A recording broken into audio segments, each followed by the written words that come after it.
Selamat datang di Virtual Spoiler. Jangan lupa like, komen, subscribe, dan follow. Sebelum videonya dimulai, Mimin mau meminta tolong ke kalian semua untuk bantu channel ini agar bisa monetisasi dengan cara subscribe channel ini dan selalu menonton video terbarunya. Terima kasih.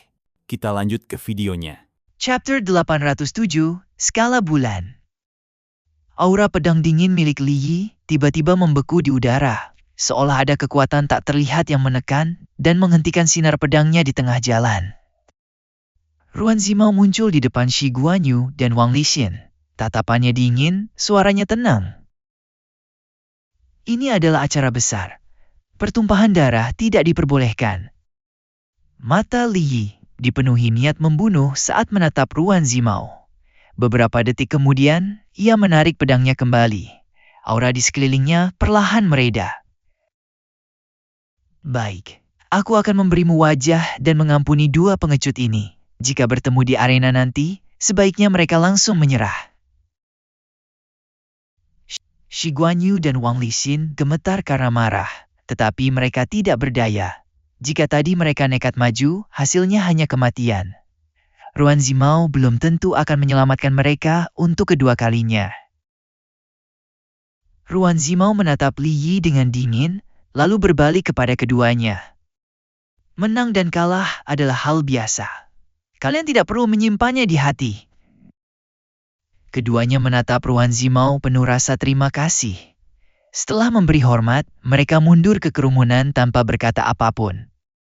Sudut bibir Ruan Zimao terangkat tipis. Meski ia tidak menyukai kesombongan Li Yi, situasi ini justru menguntungkannya. Ia telah membantu dua putra 7 bintang wilayah timur. Di masa depan, mereka pasti akan menjadi pilar kekuatan wilayah tersebut. Bantuan ini bukan hal kecil. Tiba-tiba terdengar teriakan penuh amarah. Ruan Zimao terkejut dan segera menoleh. Li Yi gemetar karena marah. Ia menunjuk ke arah Yun Xiao dan meraung. Kau, binatang tak tahu malu. Kau berani meminum teh darahku. Ruan Zimao tercengang. Ia melihat ke meja dan menyadari dua cangkir teh di depan Yun Xiao sudah kosong. Daun tehnya telah mengembang dan warnanya memudar menjadi biasa. Dengan wajah pura-pura malu, Yun Xiao mengirimkan cangkir kosong itu kembali ke arah Li Yi menggunakan energi unsur. Teh ini terlalu enak. Bisa melenturkan tendon, menguatkan tulang, mencuci sumsum, bahkan meningkatkan chi vital secara stabil. Aku melihat ada satu cangkir lagi di meja, jadi tanpa sadar aku meminumnya. Hanya secangkir teh. Bagi Kota Bulan Merah, tentu bukan masalah besar. Wajah Li Yi berubah hijau. Dengan satu hantaman telapak tangan, cangkir itu langsung hancur menjadi debu. Ia menoleh menatap Ruan Zimao. Ruan Zimao menahan senyum dalam hati. Tetapi ia juga merasa heran. Li Yi begitu kuat dan begitu arogan. Namun terhadap Yun Xiao yang hanya Martial Supreme bintang 6, ia tampak menahan diri berkali-kali. Bukan hanya dia. Semua orang yang hadir juga merasa bingung. Namun gelar penguasa kota Yanwu sudah cukup mengguncang dunia. Ditambah lagi kemunculan dua sosok aneh dari wilayah selatan ini, apakah itu pertanda kebangkitan pegunungan selatan? Di benua ini, kekuatan besar pada dasarnya berdiri di atas pembuluh roh utama. Tempat berkumpulnya pembuluh roh adalah tempat lahirnya para jenius. Kini Yanwu memenuhi syarat itu dan mulai menjadi pusat perhatian dunia. Ruan Zimao berdeham pelan. Teh darah bermutu tinggi memang sangat langka. Kota Bulan Merah tidak memiliki banyak persediaan. Aku akan meminta seseorang menggantinya dengan teh darah kelas menengah untuk Tuan Muda Li Yi. Kepala Li Yi terasa pening karena marah. Ia tahu perbedaan antara kualitas menengah dan kualitas tinggi seperti langit dan bumi. Teh kelas menengah masih bisa dibeli di berbagai kamar dagang besar. Namun, teh darah bermutu tinggi hampir tidak pernah dijual. Hanya sesekali muncul di lelang besar. Jika bukan karena mantra penenang dari Li yang masih menekan pikirannya, ia sudah lama menyerang Yun Xiao habis-habisan. Semua kekuatan dan statusnya sekarang berasal dari pemimpin ras iblis dan istana dewa kematian. Keduanya melarangnya berkonflik langsung dengan Yun Xiao untuk saat ini. Ia tidak berani membangkang. Tak lama kemudian, seorang pelayan datang membawa secangkir teh darah kualitas menengah. Minumlah, minumlah. Yun Xiao tersenyum ringan. Tenang saja, kau mudah naik darah. Minum teh lebih banyak itu baik. Semua orang melihat wajah Li Yi yang terdistorsi. Mereka menahan tawa dalam hati. Suasana yang tadinya tegang kini terasa jauh lebih ringan. Li Yi menatap cangkir teh kelas menengah itu dengan dingin. Ia mendengus marah, lalu kembali menghantamnya dengan telapak tangan. Cangkir dan tehnya langsung hancur tanpa sisa. Ruan Zimao tertawa dingin dalam hati, tetapi dia berpura-pura tidak melihat apapun. 7 kursi kehormatan semuanya sudah berkumpul di sini. Namun dunia ini luas, dan para jenius tidak pernah ada habisnya. Beberapa orang di antara 7 kursi ini benar-benar mengejutkanku. Semua orang terdiam. Dari 7 wilayah, wilayah selatan justru menempati 2 kursi. Ini benar-benar sulit dipercaya. Mungkinkah semua kabar tentang wilayah selatan selama ini salah? Sulit membayangkan bahwa tempat yang dikabarkan bahkan tidak memiliki Marshal Supreme mampu melahirkan seorang pejuang muda tertinggi sekaligus seorang Marshal Supreme. Pandangan mereka terhadap wilayah selatan mungkin akan berubah mulai hari ini. Bahkan bisa jadi wilayah selatan akan mulai menarik perhatian berbagai kekuatan besar. Di antara 7 orang itu, hanya ada 1 dari wilayah timur, dan dia adalah penguasa setempat. Meski wilayah timur memiliki keuntungan sebagai tuan rumah, tidak ada tamu yang berhasil merebut kursi mereka. Hal itu membuat generasi muda wilayah timur merasa malu. Ya, hidup memang selalu tidak terduga, kata Yun Xiao sambil tersenyum tipis. Memang seperti itu. Ruan Zimao menatapnya dalam-dalam, lalu berkata, Hotel Qingming Bright Moon ini tampak seperti bangunan biasa, tetapi sebenarnya ia adalah senjata tingkat dalam yang dirancang dengan sangat cerdik. Sambil berbicara, dia membentuk segel tangan dengan 1 tangan. Seluruh bangunan yang tadinya gelap dan sempit tiba-tiba berubah. Pemandangan di sekeliling mereka mulai berputar, seperti kuncup bunga yang perlahan mekar. Sinar matahari menembus dari luar, menjalar seperti sulur yang melilit bangunan. Potongan langit muncul satu demi satu. Wind and Moon Hotel sejak awal memang dirancang sebagai sepasang bangunan kembar yang melayang di udara. Kini, dengan jembatan berbentuk naga di tengah sebagai pusatnya, kedua bangunan itu mulai runtuh lalu menyatu, perlahan membentuk sebuah taman di langit. Ratusan bunga bermekaran di sekitarnya. Batu-batu gunung dan pepohonan yang seolah diciptakan oleh tangan dewa tumbuh satu persatu, terlihat begitu indah. Sinar matahari terbenam muncul dari cakrawala, melintasi langit tanpa batas dan jatuh di taman tersebut. Bulan terang perlahan naik ke angkasa, menerangi taman di langit, seolah-olah seluruh dunia menjadi pemandangan tersendiri yang dipaksa tertanam di kota bulan merah. Semua orang terpaku tanpa kata saat menyaksikan keindahan di depan mata mereka.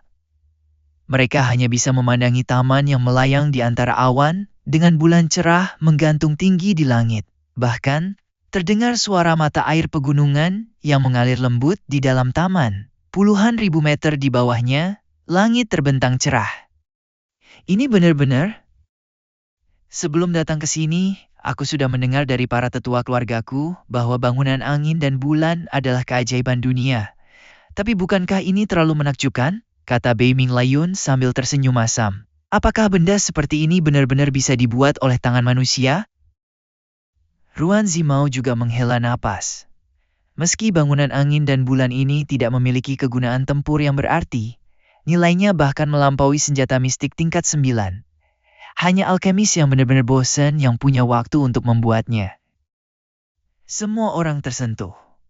Para kultivator pada dasarnya sangat pragmatis. Dengan waktu dan metode yang digunakan untuk menyempurnakan pemandangan semegah ini, entah berapa banyak senjata mendalam tingkat 9 yang bisa dibuat.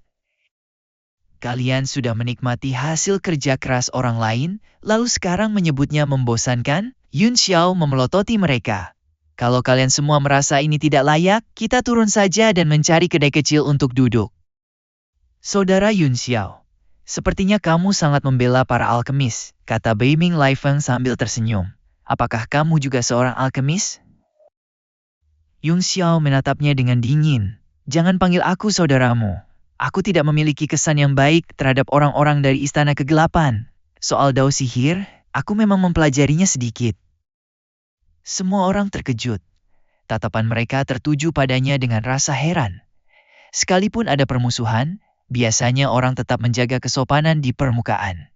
Mengatakannya secara terang-terangan seperti ini benar-benar tidak biasa. Mungkinkah orang-orang dari Pegunungan Selatan memang telah meningkat kekuatannya, tetapi tidak dengan kecerdasan mereka? Beiming Lai Feng juga sempat terdiam, lalu mencibir. Bolehkah aku tahu dendam apa yang dimiliki Istana Kegelapan terhadap Tuan Kota Yanwu? Setahuku, kalian belum pernah berurusan sebelumnya. Belum, jawab Yun Xiao tenang. Tapi akan ada di masa depan, jadi jangan terlalu dekat denganku. Semua orang terdiam.